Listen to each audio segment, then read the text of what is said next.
Hello, welcome back to Off The Runway, your favourite chat show where we talk to all the fabulous queens from Drag Race UK Series 7.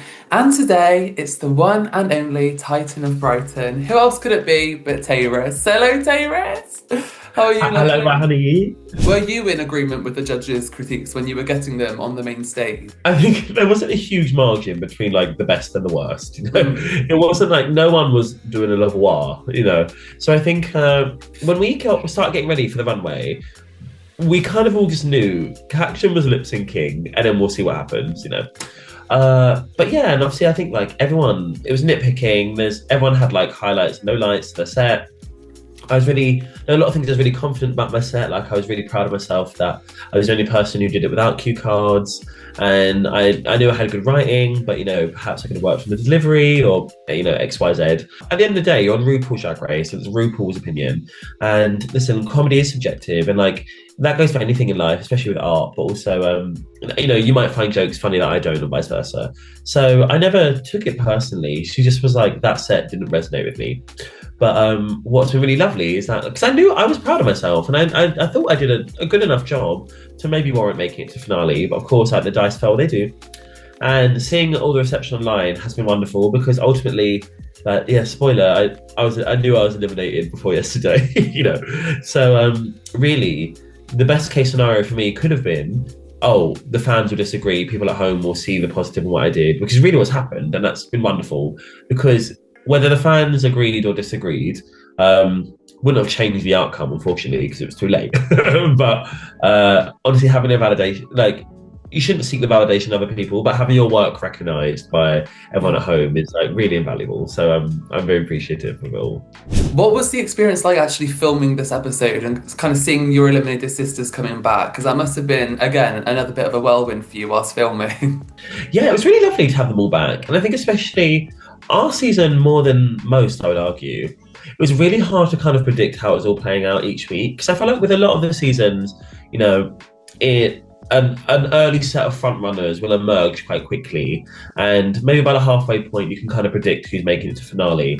I mean, I think it was Celexa made a point that by week 5 we'd had like 5 solo badge winners, and that's like the widest spread of solo badge winners at that point that they'd ever had.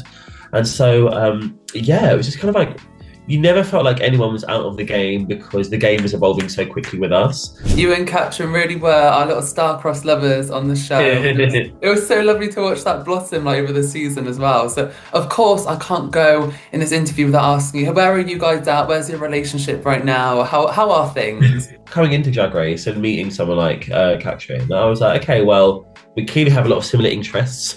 I think you're attractive, you think I'm attractive. And we softly agreed that I'm going to let her speak on it after the finale because, listen, she's still in the running. But all I will say is that, I think within the week of the season finishing, I was already visiting her in Cardiff. And, I was in Cardiff again a couple of weeks ago, so you can take that for what you will. You had a lot to say on the show about, feeling the pressure of being the only person of colour left in the competition. It must be a very difficult process. I can't even imagine how it felt going through. At the time, you said how it wasn't edited on the show as much as you would have liked to have seen, that whole full conversation. So take me through that process, because only you truly can tell us the true story of that. I knew there was going to be like some difficulty in the way that conversation was presented, and I think they did a really like lovely succinct job, because also like it's 60 minutes and it's not my autobiography, And I don't think I should just be rewarded because I'm black. If I'm not doing the best, don't put a crown on it, but if I can do the best and have a crown, that's also a plus. But I think it was just like, I'm so proud of myself because I think there were so many necessary conversations that needed to happen, and also I can't not only thank my sisters, but also the BBC and Drag Race UK for giving me the platform in the first place to kind of discuss these issues and discuss my thoughts and my feelings, to kind of like dissect and disseminate. Because ultimately, like, what is this platform? Listen, I can wear a really nice outfit, but you can see it on Instagram. We don't need it. Like, what am I doing with the platform? And I always knew when I got onto Drag Race that I would make sure I use the platform on the show and off the show, and I will continue to do so to not only to educate but to empower first and foremost.